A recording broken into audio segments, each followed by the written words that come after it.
Sean todos bienvenidos, como les decía. Quisiera invitar a los que están presentes a ponerse de pie y a ir a la escritura, a el libro de Romanos capítulo 11, en el verso 33. Vamos a, con la ayuda del Señor, me he sentido guiado a predicar un mensaje que lleva por nombre Profundidades del Señor. No es que vamos a hablar cosas demasiado profundas, pero queremos entrar en el tema en un tema que creo que es muy importante para la iglesia de ese tiempo del fin. Leemos Romanos en el capítulo 11, en el verso 33, dice así: oh profundidad de las riquezas de la sabiduría y de la ciencia de Dios, cuán insondables son sus juicios e inescrutables sus caminos. Por favor, ore conmigo. Amado Padre Celestial, en esta hora te pido que tú bendigas esta palabra, que tú la abras ante nuestros ojos y que tú hables a nuestros corazones. Padre, en el nombre del Señor Jesucristo, envía tu Espíritu Santo, unge tu palabra, vivifícala en nuestros corazones y sea puesta por obra en nuestras vidas. En el nombre de Jesús, amén, amén y amén. Y quisiera, tomen asiento, voy a leerles también lo que dice el verso 34, los versos que le quedan. Dice: oh profundidad de las riquezas, de la sabiduría y de la ciencia de Dios, cuán insondables son sus juicios e inescrutables sus caminos. Porque ¿quién entendió la mente del Señor? ¿O quién fue su consejero? ¿O quién le dijo a él primero para que le fuese recompensado? Porque de él y por él y para él son todas las cosas. A él sea la gloria por los siglos de los siglos. Amén. Bendito sea el nombre del Señor. La palabra de Dios le promete al creyente, un segundito, la palabra de Dios le promete al creyente un entendimiento más profundo de los pensamientos que Dios ha expresado en su palabra. Es algo que queremos revisar hoy. Les voy a recomendar que tengan abierto, porque vamos a leer varios versos del 1 Corintios capítulo 2. Allí vamos a verificar esta declaración que estoy haciendo, de que Dios le promete al creyente un entendimiento más profundo de los pensamientos de Dios, los cuales están expresados en su palabra. La mente de Dios está aquí, porque una palabra es un pensamiento expresado. Entonces, todo lo que pensó Dios lo habló en su palabra y se encuentra aquí en este libro. Vean, por ejemplo, 1 Corintios 2, en el verso 7, dice: mas hablamos sabiduría de Dios en misterio, la sabiduría oculta, la cual Dios predestinó antes de los siglos para nuestra gloria. Esa sabiduría oculta es para nosotros. Es un regalo que Dios tiene para nosotros. Esta sabiduría de Dios en misterio está oculta a simple vista, porque nuestro Dios se esconde y se revela en la simplicidad de las cosas. Está delante de nosotros y no lo podemos ver a menos que se revele. Muchas veces tenemos muchos ejemplos en la Escritura donde se nos cuentan estas cosas. Ahí mismo en 1 Corintios 2, salte por favor al verso 9 y vea lo que le añade al pensamiento que estamos trayendo. Dice el verso 9: antes bien, como está escrito, cosas que ojo no vio, ni oído oyó, ni han subido en corazón de hombre, son las que Dios ha preparado para los que le aman. ¿Acaso aquí en esta habitación que estamos hoy hay alguien que le ame a él? O sea, ¿hay alguien aquí que le ame? Muy bien, dice la palabra que cosas que ojo no vio, ni oído oyó, ni han subido al corazón del hombre, están hechas para usted, fueron predestinadas para usted que le ama, para mí que le amo. Muchas veces nos esforzamos mucho en estudiar y en aprender conceptos y estudiar el hebreo o el griego y estas cosas que no son malas, nada en contra de eso, pero esto está escondido y oculto para los que le aman, no para los que estudian. En las edades de la iglesia, el mensajero dice, si el conocimiento del hebreo, si ser un erudito en el hebreo es lo que se requiere para tener el entendimiento del pensamiento de Dios, entonces aquellos fariseos le podían dar clases a Jesús, porque ellos tenían un conocimiento erudito, amplio, profundo de eso, pero ellos fallaron en reconocer a Jesucristo. Es una sabiduría oculta. Sigamos avanzando. Esta es la sabiduría oculta, algo nunca visto ni oído por el hombre, y también dice que es algo que nunca ha subido al corazón humano. En el verso 10 dice, pero Dios nos las reveló a nosotros por el Espíritu, porque el Espíritu todo lo escudriña, aún lo profundo de Dios. Esta sabiduría escondida es mostrada al corazón del hombre mediante revelación. Este conocimiento no se adquiere por inteligencia humana o por estudio, no es un aprendizaje, no es algo que te puedan enseñar en un aula o un profesor. Esto es mediante revelación. Y revelación significa quitar el velo. La palabra revelación del griego apocalipsis significa quitar el velo. Como cuando van a inaugurar una obra que está a punto de ser mostrada a todos, está cubierta con un velo y de repente alguien lo quita y todo el mundo puede admirar esa obra. Exactamente eso es lo que significa revelación. Algo que estaba oculto delante de nosotros, tapado, encubierto, delante de nuestros propios ojos. Allí mismo en 1 Corintios 2, ya en el verso 13 en adelante podemos leer, y esto le da más contexto a lo que queremos hablar en esta mañana, en esta noche. Dice, lo cual, verso 13, lo cual hablamos no con palabras enseñadas por sabiduría humana, sino con las que enseña el Espíritu, acomodando lo espiritual a lo espiritual. Pero el hombre natural no percibe las cosas que son del Espíritu de Dios. Este entendimiento natural no puede captarlo, ¿entienden? No percibe las cosas que son del Espíritu de Dios, porque para él son locura y no las puede entender porque se han de discernir espiritualmente. En cambio, dice el verso 15, el espiritual juzga todas las cosas, pero él no es juzgado de nadie. Porque, y aquí repite la pregunta que se hace en Romanos 11:34, dice, porque ¿quién conoció la mente del Señor? Pero aquí dice, ¿quién le instruirá? Mas nosotros tenemos la mente de Cristo. Ahora, la palabra Cristo significa ungido, el ungido con el Espíritu Santo. Si nosotros tenemos la mente de Cristo, significa que tenemos la mente de un ungido con el Espíritu Santo, de uno que está en conexión directa con ese Espíritu que revela todas las cosas.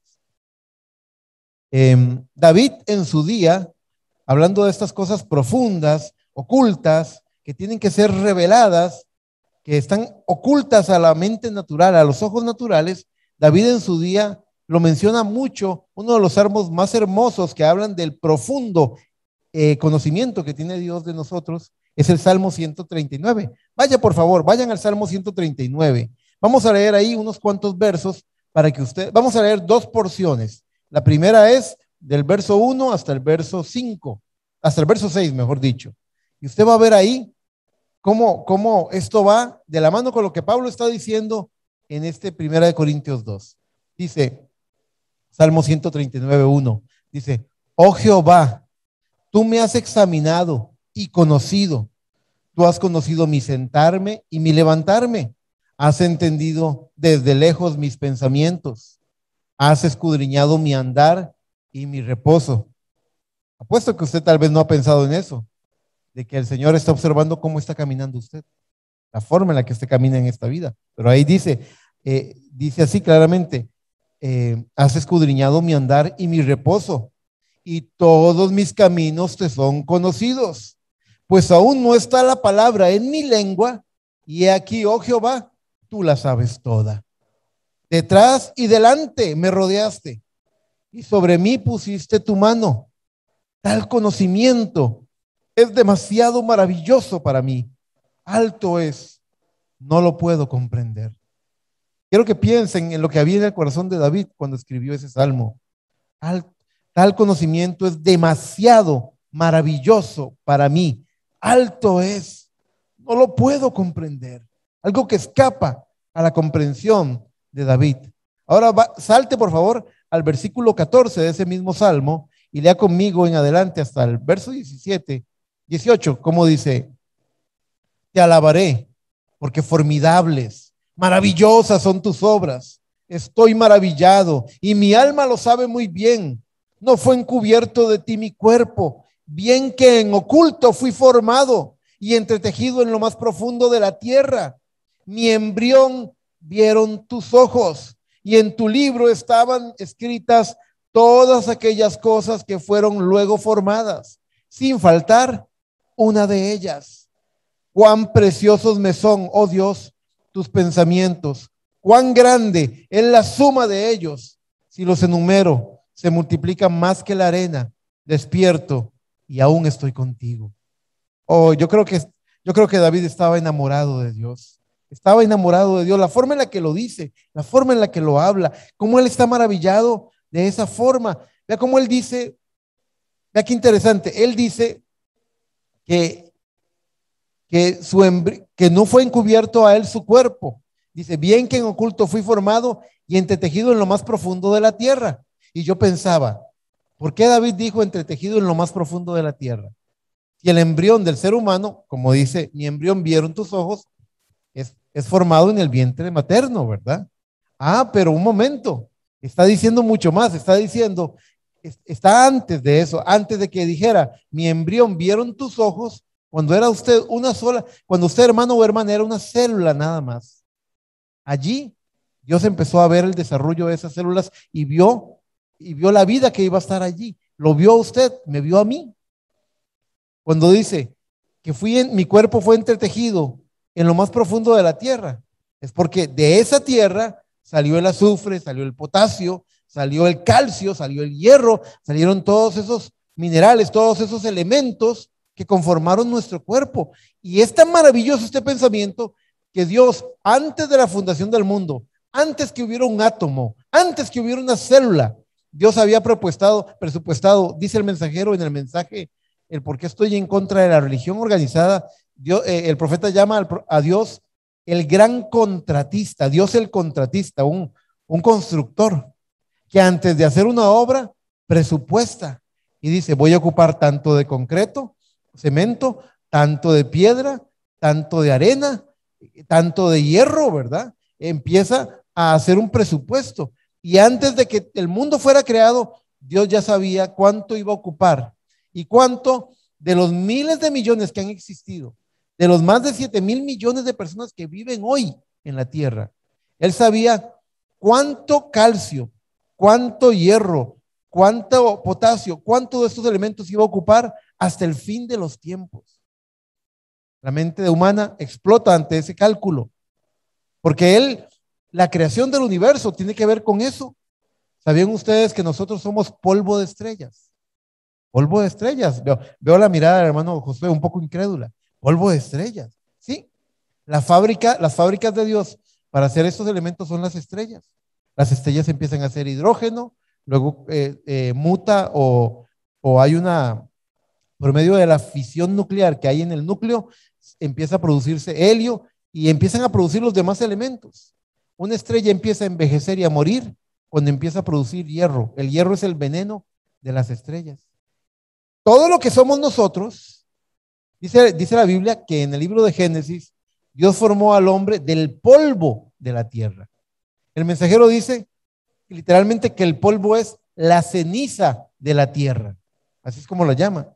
Y del polvo de la tierra, de la ceniza de la tierra, lo que había en ese polvito eso venía de las estrellas mismas que formaron a los planetas y a todas las demás cosas. De ahí salió el material. Esa era la ferretería, el almacén de depósito, el depósito de materiales de donde Dios sacaba todos los materiales para crear desde todo el planeta hasta nuestros cuerpos. Así que, de verdad, entretejido en lo más profundo de la tierra estaban esa cucharadita de minerales que iban a conformar nuestro cuerpo cuando se formó y todo lo demás que iba a necesitar. Con razón, el salmista David dice, este conocimiento es demasiado maravilloso para mí. Alto es, no lo puedo comprender. San Pablo también observó cómo la mente carnal del hombre natural fallaba en comprender el pensamiento de Dios. Quiero que vaya por un momento a Efesios, en el capítulo 3. Allí vamos a leer del verso 14 en adelante. Quiero que vean la forma en la que San Pablo está estableciendo el enorme, el profundo conocimiento, esas riquezas de sabiduría que estaban ocultas, pero que nos son reveladas en las pequeñas cosas. En Efesios 3:14 dice, por esta causa doblo mis rodillas ante el Padre de nuestro Señor Jesucristo, de quien toma nombre toda familia en los cielos y en la tierra, para que os dé, conforme a las riquezas de su gloria, el ser fortalecidos con poder en el hombre interior por su espíritu.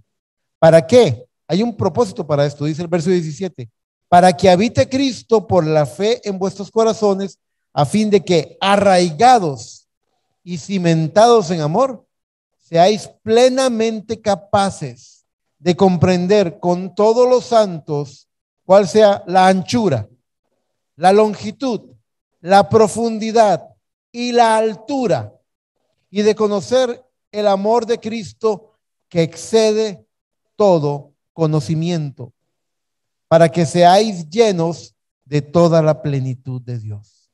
Este conocimiento es un conocimiento sin limitación. Y usted, creyente del Evangelio, humilde, ignorante de muchas cosas de la ciencia y de la educación humana, usted tiene acceso a esta sabiduría oculta por medio de la revelación del Espíritu, en esa forma humilde y sencilla. Algunas personas malinterpretan la palabra tratando de decir que Dios habla, que habla en forma sencilla, que el Evangelio es algo fácil de entender. Estamos simplificando demasiado, algo demasiado grande. Una cosa es que nuestro maestro condescienda a nuestro nivel y nos hable en los términos en los que nosotros podamos comprender. Y otra cosa es simplificar el Evangelio y decir que es una cosa sencilla. Es un universo. Cada palabra de la Biblia tiene un universo de cosas detrás de ella, como lo veremos ahora. Es verdad que tenemos que ser como niños. Ahí sí, es lo que dice la palabra de Dios. El que no recibe el reino de Dios como un niño, ¿verdad? Lo dijo Cristo. Tenemos que ser como niños respecto a la malicia, tener un corazón abierto y dispuesto a aprender. Veamos cómo es un niño. Juegue usted con un niño, juegue usted con un hijo, un sobrino, un nieto, juegue usted con un niño y vea cómo vuela la imaginación del niño. Es maravilloso. Simplemente no tiene límites. Así, si nosotros pudiéramos recibir la palabra de Dios como niños, nuestra fe, que no es imaginaria, que es algo real, nuestra fe no tendría límites. Si pudiera. Pero ¿qué es lo que pasa?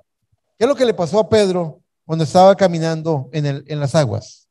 Él empezó bien, pero de repente vio el mar embravecido, vio las olas, y se puso nervioso y empezó a ponerle mente a eso. Eso es lo que nos pasa a nosotros. Debemos recibirlo como niños, no dudando. ¿Qué es lo que le pasa al niño o a la niña cuando está en los brazos de papá y de mamá? Se siente seguro, se siente protegido. Nada le preocupa porque está con papá y con mamá, lo están protegiendo. Así, nosotros fuimos diseñados para confiar ciega y absolutamente en Dios. En Él podemos confiar. Él no nos va a fallar. Y no se trata tampoco, cuando digo que no podemos simplificar el Evangelio, hacerlo como una cosa muy sencilla, que el gran maestro nos lo presenta en la simplicidad y sencillez, es verdad. Pero decir que es una cosa muy sencilla, no creo que hay un universo de cosas ahí. Y no se trata de ser inteligente. No se trata, ahí es donde tropezamos, creyendo que si somos inteligentes vamos a poder comprender lo que dice Dios. La palabra de Dios dice en Isaías 35:8, y habrá allí calzada y camino, y será llamado camino de santidad. No pasará inmundo por él, sino que él mismo estará con ellos. El que anduviera en este camino, por torpe que sea, no se extraviará. Así que eso no es una cuestión de inteligencia o de habilidad humana. Es una cuestión de sinceridad con Dios. Es una cuestión de integridad. Es una cuestión de conciencia para con Dios, de rectitud delante de Dios. Allí está el éxito de poder caminar en esa caminata de santidad. Hay otra parte donde el Antiguo Testamento dice que los santos van a caminar por ella, pero los impíos tropezarán en ese camino. ¿Por qué? Porque no pueden jugar con Dios, no pueden ser tan astutos que crean que pueden engañar a Dios. Se trata de ser conscientes de qué tan grande es, de qué tan grande como es Dios y sus pensamientos, y aun cuando nosotros somos tan pequeños, la revelación debemos ser conscientes de cuán necesaria es para nuestras vidas. No es un privilegio tener la revelación, porque algunos se jactan de eso. Y creo que San Pablo dijo, si alguno cree que sabe algo, todavía no lo sabe como debería de saberlo, porque esa arrogancia no procede de la sabiduría oculta de Dios.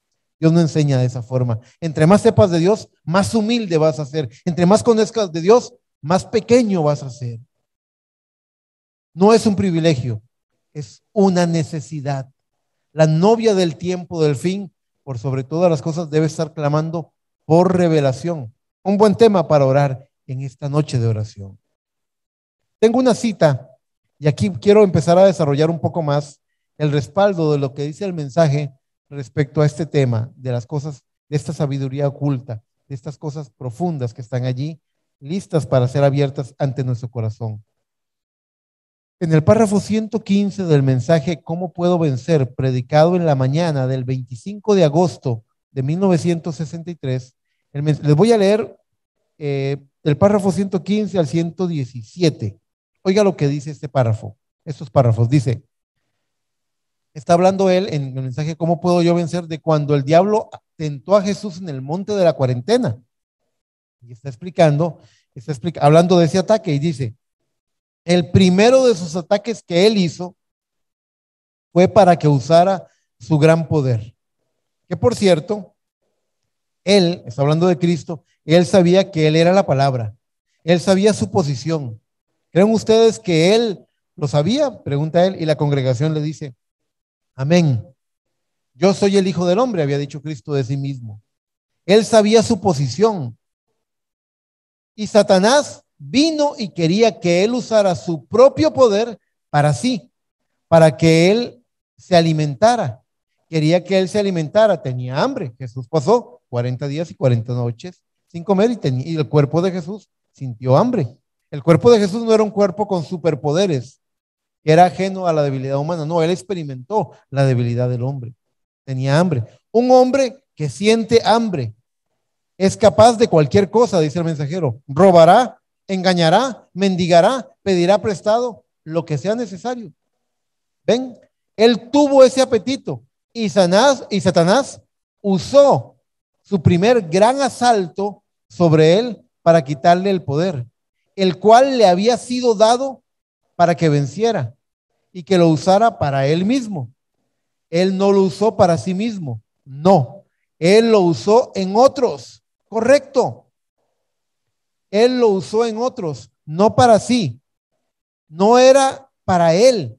Sin embargo, él pudo haberlo hecho, desde luego que él pudo haberlo hecho, pero ¿ven cómo es el diablo? El diablo quiere que usted le obedezca a él. Él obedeció solamente lo que el Padre dijo que hiciera, correcto. Él dijo, pero dijo Satanás, escrito está, a sus ángeles mandará para que tu pie no tropiece en piedra. Satanás citándole las escrituras a Jesucristo, tratando de convencerlo por medio de las escrituras para que cayera en la trampa que Satanás le tenía tendido. Si Satanás le tendió una trampa a Jesucristo para atraparlo con la palabra de Dios, ¿no cree que él va a tratar de hacer lo mismo con usted y conmigo? Por supuesto de que va a tratar de hacerlo. Y aquí les quiero dar una clave que considero importante. Dice, él dijo, esto es Cristo respondiéndole a Satanás después de que le dijo, sí, pero escrito está, a sus ángeles enviará para que tu pie no tropiece en piedra. Dice, sí, pero también está escrito, no tentarás al Señor tu Dios. Él dice el mensajero en este párrafo, dice, ven, allí lo tienen. Él sabía quién era él. Satanás dice, el pensamiento es más profundo de lo que está escrito. Es la inspiración. El grano está por dentro. Cuando usted ve una semilla, la semilla es una cáscara que envuelve a un germen de vida. La semilla no es el germen de vida. El germen de vida está dentro de la semilla. Nosotros somos semillas. Dios tiene un germen de vida puesto desde antes de la fundación del mundo en nosotros. Y esta casa se está deshaciendo, igual que la semilla se pudre. Pero el germen de vida tiene que ser vivificado. Voy a seguir leyendo la nota. Dice, el pensamiento es más profundo de lo que está escrito. Quiero que lo repita en su corazón por un momento. El pensamiento de Dios es más profundo de lo que está escrito. Es la inspiración. El grano está por dentro. Lo que realmente es. Ahí dice en el párrafo 118, aunque él podía haberlo hecho, no lo hizo. No le prestó atención a la propuesta de Satanás. Ahora, aquí hay algo bueno. Satanás en algún momento puede tomarlo a usted y cuando usted piensa que está haciendo la voluntad de Dios, puede hacerle una propuesta en la que usted será engañado. Sí, señor, seguro que él puede. Así que no se trata de que, porque un pensamiento que usted tiene, sencillamente cuadre en una forma superficial con la escritura. Usted tiene que detenerse y considerar el pensamiento más profundo de lo que ha sido escrito. Recuerden ustedes cómo el profeta en el mensaje de la señal, ¿cuántos recuerdan que en el mensaje de la señal él dijo, obediencia perfecta te dará derecho a la señal? ¿Quién recuerda eso? Lo sabemos, hemos sido enseñados. Obediencia perfecta te dará derecho a la señal. Ahora, quiero que pongan mucha atención. La señal es el bautismo del Espíritu Santo. Cuando usted ha obedecido, ¿cómo? Perfectamente. Obediencia perfecta. Vea, pues mucho cuidado. Voy a leer mi nota. Pues mucho cuidado, porque leer la Biblia y tener una comprensión natural, superficial de ella, podría hacerle pensar a usted que está obedeciendo cuando en realidad el tentador ha plantado en usted un razonamiento sobre la palabra de Dios. Que usted tenga su propio entendimiento de la palabra, que usted la interprete a su manera, que usted la haga cuadrar con sus motivos, con sus intereses. Mucho cuidado con eso. Así es como Saulo de Tarso pensó que servía a Dios mientras perseguía a los hijos de Dios. Así es como el rey Saúl creyó que no había nada de malo en recibir todo ese ganado en rescate por la vida de ese rey amalecita cuando estaba ya vencido. Dijo, ya vencimos al enemigo, vamos a perdonarle la vida a este rey amalecita, él me está regalando todo ese ganado, vamos a usarlo como holocaustos para el Señor, para Jehová de los ejércitos. Cuando aparece ahí el profeta de Dios, cuando aparece Samuel y le dice, ¿y qué es ese? ¿Qué es eso que estoy oyendo? Ovejas y ganado. Ah, se le había dado la orden, destrúyelo todo, todo, todo. Nada debía quedar. Y él tuvo su propia interpretación. Y dijo, pero es que el pueblo, y ahí estaba el rey amalecita sonriendo diciendo, ay, el peligro de la muerte ya terminó. Y el profeta Samuel tomó la espada e hizo pedacitos a ese rey amalecita. Y se volvió delante del rey. Vea lo que es la boca de Dios. Se volvió delante del rey y le dijo, ¿qué prefiere el Señor? ¿Holocaustos o que se le obedezca?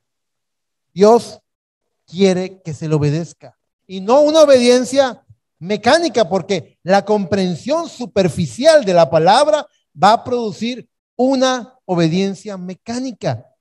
Él quiere una obediencia con todo el corazón. Él quiere que el conflicto que nos produce obedecer la palabra sea conquistado y sea vencido aquí adentro. Él quiere que venzamos. Él quiere que venzamos. Él no quiere que lleguemos a regañadientes, porque qué remedio. No, no, no, no, no. Eso no es obediencia perfecta. Eso no es tener un corazón perfecto ante Dios. No lo es. Muchas veces en el corazón del hombre hay un espíritu rebelde que se esconde en razonamientos muy lógicos. Usted oye los razonamientos y uno dice, no, pues de verdad, no, pues sí.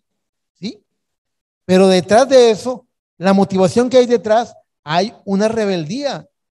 La obediencia incluso obediencia a las autoridades de este mundo Dios lo usa como una disciplina que el creyente debe de desarrollar para mantener a raya ese espíritu de discrepancia que hay en nosotros. Todos nosotros podemos ser llenos de arrogancia en un momento. Todos nosotros podemos tratar de defender opiniones en algún momento. Pero está escrito en su palabra, Romanos 13:1 dice, sométase toda persona a las autoridades superiores, porque no hay autoridad sino de parte de Dios, y las que hay por Dios han sido establecidas. Hermano, pero es que es un sinvergüenza, pero es que eso es malo. Ese no es su problema. A usted le toca obedecer la palabra de Dios. Dios lo está mirando. Como dijo David, tú miras mi caminar y mi reposo. Él está observando cómo camina usted. No se trata de que voy a aplicar la obediencia aquí porque me parece justo a mí, pero aquí no, porque no me parece justo. Dios pide obediencia y obediencia perfecta. Tito 3:1 dice, recuérdales que se sujeten a los gobernantes y autoridades, que obedezcan, que estén dispuestos a toda buena obra. Entonces, alguna vez Dios nos va a pedir algo, hermana Laura, alguna vez Dios le va a pedir algo a usted. Y lo que le va a pedir a usted, su carne le va a decir que no es justo. A mí mi carne a cada rato, vieran cómo pelea mi carne. Es de lo más peleón que hay. Y yo tengo que venir y someter esta carne y decir, es con este corazón que estoy obedeciendo al Señor. Esto es obediencia perfecta. Y eso me ha puesto de rodillas muchas veces, porque hay algo que vencer, porque no es a mi manera, sino a la manera de Dios, y es con el carácter de Cristo. Esto nos desafía, nos estremece, nos sacude todo el tiempo. Y cuando hay algo aquí adentro que se opone, eso muestra un espíritu desobediente. Ese no es el Espíritu Santo. ¿Sabe cómo es el Espíritu Santo? ¿Sabe dónde moró el Espíritu Santo? En Cristo. Y el Espíritu Santo, las autoridades vinieron y lo arrestaron. Y las autoridades lo escupieron y le pusieron un trapo en la cara y lo golpearon. Los soldados de las autoridades lo golpearon y decían, profetiza. ¿Quién te golpeó? Y le pusieron una corona de espinas y le dijeron, el rey de los judíos, y le hacían mofa y lo escupieron y lo golpearon y le dejaron la espalda hecha tiritas, y nada de eso, hablando en los términos humanos, era algo que se mereciera a Jesucristo. Jesús no se merecía nada de eso. Pero ¿qué dice la Biblia? Como cordero mudo fue al matadero. El Espíritu de Cristo, el Espíritu de Cristo.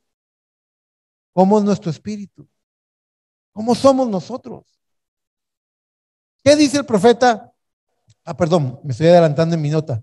Debemos entender la palabra en el espíritu en el que ella fue escrita. Lo mismo pasa con las leyes y las apelaciones de la Suprema Corte de Justicia.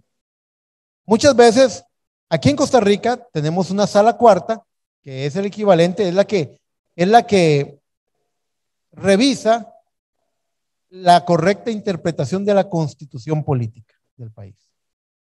Entonces, reciben miles de denuncias, miles de reclamos, miles de apelaciones, acciones de inconstitucionalidad todo el tiempo, y ellos revisan y van y revisan la constitución, y no solamente leen la letra, sino que revisan el espíritu con el cual la constitución fue escrito. ¿Qué es lo que quería el legislador cuando escribió esa ley? Y a la hora de revisar eso dicen, no aplica.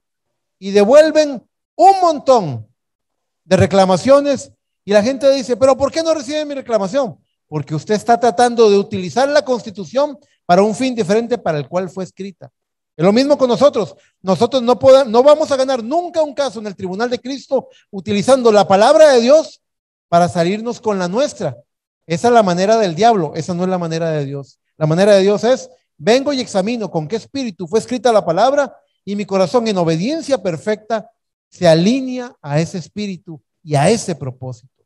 Y créame, el corazón humano sangra con esas cosas. El suyo, hermano Eric, un montón, todo el tiempo tenemos que presentar una lucha porque el espíritu a la verdad está dispuesto, pero la carne es débil.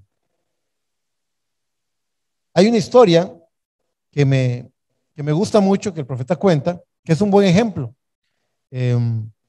Cuenta el profeta que había en los años en que Abraham Lincoln gobernaba como presidente, hubo una guerra civil en el país, y entonces uno de los soldados del ejército de Estados Unidos, no de los del sur, sino de los que representaban al poder presidencial,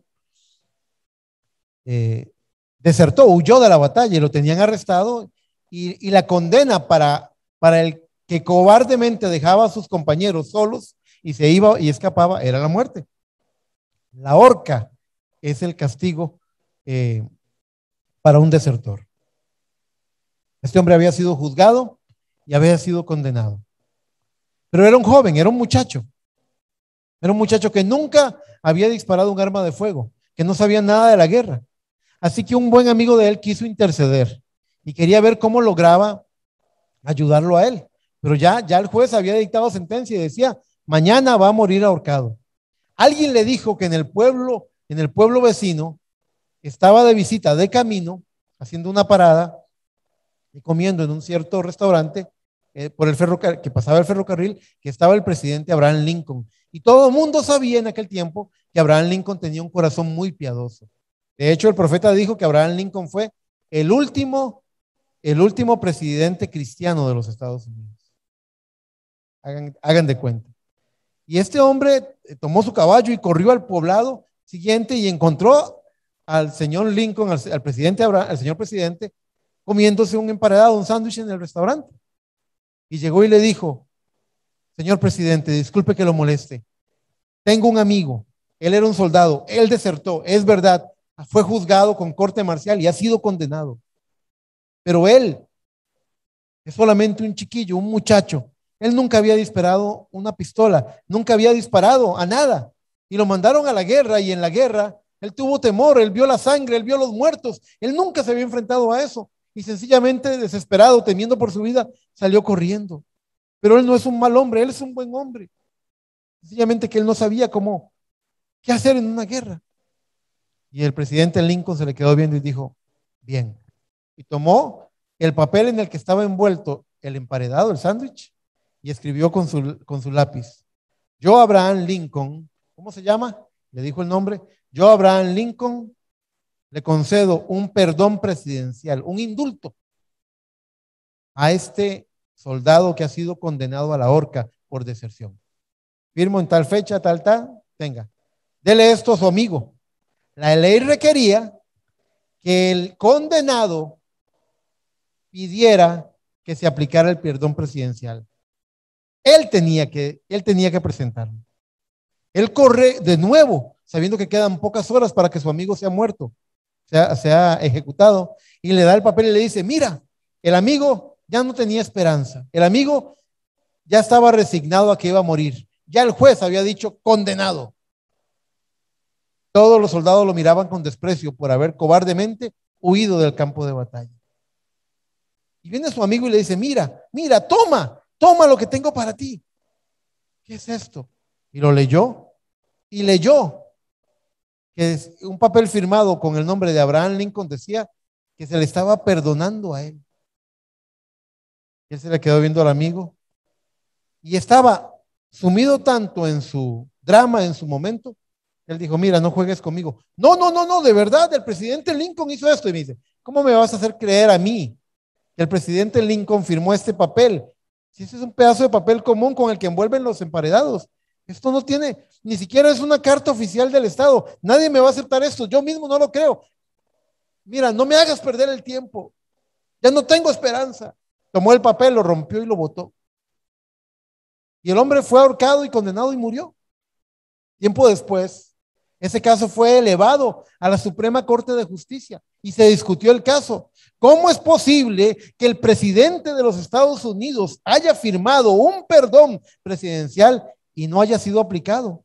Entonces estudiaron cómo se dieron las cosas y cómo este hombre no había creído en el perdón que se le estaba dando y lo había roto y lo había menospreciado por la forma sencilla en la que viene. Muchas veces Dios te está ayudando, Dios te está hablando, Dios te está levantando, pero la forma tan sencilla en la que se presenta parece inaceptable para ti, porque si fuera Dios, tendría que abrirse el cielo y aparecer un ángel para que te diga, para que lo puedas creer. Porque sencillamente leer la palabra y recibirlo porque está en la palabra no es suficiente para ti. Mucho cuidado con eso. Sin fe es imposible agradar a Dios. Pero la apelación se hizo.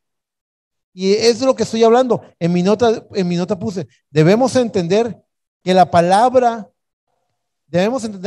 en el espíritu en el que fue escrita. Así como se redactan las leyes, así se redactó la palabra. ¿Qué quiso Dios cuando escribió la palabra? ¿En qué estaba pensando? Porque no podemos manipularla para nuestra conveniencia. Tengo una cita más aquí. Y tengo una pregunta anotada. ¿Qué dice el profeta respecto a profundizar en la revelación para entender con qué espíritu fue escrita la palabra? O sea, ¿qué podemos entender? Aquí hay un recurso para todo hermano o hermana que se congregue en una iglesia, que tiene un pastor, ustedes que están conectados en internet, que Dios les dio un pastor, que Dios les dio un ministerio, que ustedes están apoyando, ustedes oigan lo que dice la palabra del Señor. Estamos hablando de hombres llamados por Dios. No estamos hablando de gente que hace una pretensión de servirles, sino que son hombres llamados por Dios. Dice en el párrafo 172 en adelante del mensaje de dolores de parto. En el mundo eclesiástico hoy hay dos sistemas obrando. Ahora escuchen muy atentamente, pues quiero ver si ustedes van a decirle amén. Eso se lo está diciendo él a su congregación. Yo se lo estoy diciendo a ustedes. Vamos a ver si ustedes le dicen amén a esto. Dice, pues quiero ver si ustedes van a decirle amén a esto. Hay dos sistemas obrando en el mundo eclesiástico hoy. Voy a quitarme este peso del hombro y así descanso de eso. Todos nosotros lo sabemos. Es la palabra de Dios y el sistema denominacional. Allí están los dos sistemas obrando. Igual como fue con Jacob y Esaú. Uno conforme al espíritu, el otro conforme a la carne. ¿Y qué es? Esaú y Jacob estaban peleando desde el vientre de la madre hasta el momento en que nacieron. Y así es con los denominacionales y la palabra, peleando uno contra el otro. Ellos han estado así desde que Lutero trajo la primera reforma. Yo espero que sea lo suficientemente sencillo para que ustedes puedan entenderlo. ¿Ven? Ahora él está hablando del ministerio quíntuple y dice, estos hombres, si toman esto y salen con eso y le pueden dar más sentido, presentarlo de tal forma que ustedes puedan, dice, yo solo quiero poner esta semilla, luego espero que ellos la hagan cobrar vida. Fíjense, está hablando de hombres llamados por Dios. Dios trajo una revelación mediante el profeta. Dios trajo un mensaje en el tiempo del fin. Dios habló su palabra. Pero ahora está diciendo él que vendrían hombres que le darían un mayor sentido a las cosas que él está diciendo, no torciéndolas, no reinterpretándolas a conveniencia, sino amplificando la luz, porque él también dice en las edades, si este mundo durara 100 años más, la luz del evangelio aumentaría. Ahora, todo lo que dijo, lo que profetizó Isaías, no podía ser contrario a lo que había dicho Elías o lo que había dicho Moisés. Lo que profetizó Juan el Bautista no podía ir en contra de lo que dijo Isaías o Daniel. Lo que profetiza Pablo tiene que ir en línea con lo que dijo Juan el Bautista.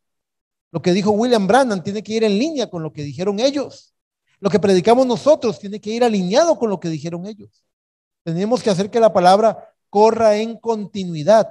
Pero está claro por el profeta, porque el profeta lo dijo, que vendrían hombres que le darían mayor sentido a las cosas que fueron presentadas. Tiene que ser ampliado el entendimiento.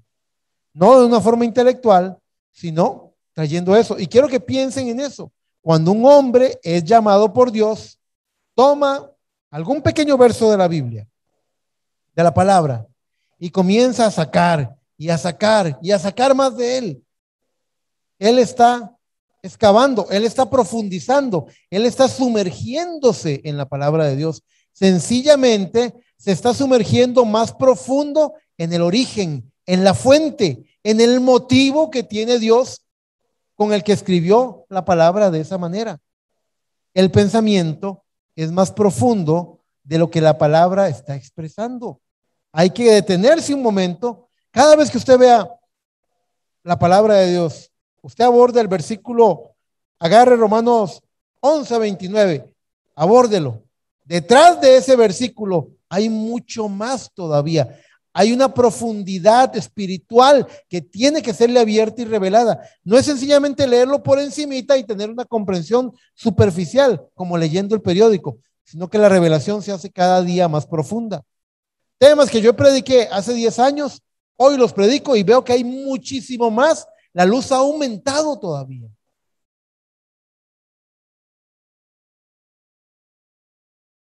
El pensamiento es más profundo de lo que la palabra expresa y fue dicho por un profeta que vendrían hombres llamados por Dios, pequeños mesías, que le darían más sentido a esa palabra que él está sembrando. En el mensaje Ya ha salido el sol, párrafo 277 del 18 de abril del 65, él dice: Él vive para siempre jamás, el mismo ayer y hoy y por los siglos, según Hebreos 13:8. Noten, el Mesías, el ser ungido, e igualmente es su novia, los pequeños Mesías, los ungidos con el espíritu de la palabra. Ahora quiero dejarle muy claro que tan cierto como que usted no llega a hacerse un día un hijo o una hija de Dios, sino que usted siempre fue un hijo de Dios desde antes de la fundación del mundo. De la misma forma en la que es así de cierto eso, tan cierto como eso, es que cuando un hombre llamado por Dios se sumerge en las profundidades de la mente de Cristo y declara las cosas que ojo no vio, ni oído oyó, ni han subido a corazón de hombre, él solo va a vivificar lo que está dentro de ese hombre interior. No puede hacer otra cosa. Yo entro en una inspiración, reviso que la inspiración cuadre con la revelación.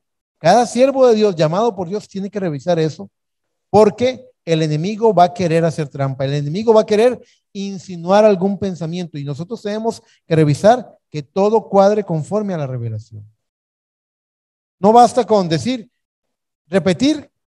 Hay predicadores que repiten como lora lo que dice el texto bíblico o que repiten como lora lo que dijo el mensajero. Hay gente que piensa nada más, se lava las manos nada más dándole play a la cinta. No, tenemos que entrar más profundamente en esto si es que esperamos ser la novia del tiempo del fin. Así que, tan cierto como que usted no viene a ser un hijo de Dios hoy, sino que siempre lo fue, desde antes de la fundación del mundo. Así de cierto es que cuando un hombre llamado por Dios está profundizando en la palabra, lo único que va a hacer con ella es vivificar lo que está dentro suyo. Depende de lo que esté dentro suyo. Y eso, y esto de la palabra y de sus promesas y de la sabiduría escondida es algo que es solamente para el escogido de Dios, para la simiente de Dios que está en él. Si esa simiente no está en él, no hay nada que vivificar. Yo con cada palabra que estoy hablando, estoy creando en este momento una atmósfera. Lo que estoy diciendo está construyendo una atmósfera. La simiente o semilla, una semilla, tiene un germen de vida y necesita del clima correcto y del terreno correcto. Y si tiene el germen de vida correcto, entonces será vivificado. ¿Qué pasaría si yo siembro una piedrita? No puede ser vivificada. No importa que tengamos la atmósfera correcta, no importa que tengamos el terreno correcto. Si fue una piedrita, eso no tiene vida. Se va a quedar piedrita, no va a florecer nada ahí, no va a producir nada. No hay un germen de vida en ella. La gallina puede empollar el huevo que le pongan. El profeta cuenta la historia de que le pusieron una gallina un huevo de águila. ¿Y qué hizo la gallina? Creó la atmósfera, calentó el huevo y el huevo fue empollado y nació, pero no nació gallina, nació aguilucho, porque era la vida que estaba en el huevo. ¿Comprenden? No podemos no vamos a traer otra cosa sino lo que está allí. Y si allí no hay una simiente predestinada, no hay nada que vivificar. Por eso el Espíritu Santo puede caer en la carne de las personas y aún así no producir un cambio en la vida. ¿Por qué? Porque es adentro donde tiene que ser la obra. La gallina solo crea la atmósfera. En el planeta Venus hay una atmósfera. Fíjese que hay atmósfera. Pero la vida de la Tierra no podría sobrevivir en ese infierno de metales derretidos, líquidos y gases venenosos. En esa atmósfera no puede haber agua, que es tan vital para nuestra vida. Así que no importa que haya es una atmósfera diferente. Usted llega a los trabajos y usted siente a veces, o a los hogares, o a los lugares diferentes, usted llega y siente atmósferas pesadas, atmósferas negativas, atmósferas pesimistas. Esa no es la atmósfera cristiana. La atmósfera cristiana es una atmósfera de gratitud, de alabanza, de gloria, que es una atmósfera que trae condiciones aptas no solamente para la vida del hombre, sino para la vida del hombre en el Espíritu de Cristo. La paloma de los cielos se siente agradada de descender en esa atmósfera y de vivir allí, porque es agradable, es la atmósfera correcta. Cristo, el Hijo de Dios, predicó la palabra, ejecutó milagros e hizo todo lo que podía ser hecho como Hijo de Dios. Cumplió hasta la última tilde de la ley. Él cumplió la palabra de Dios. Y de todas maneras,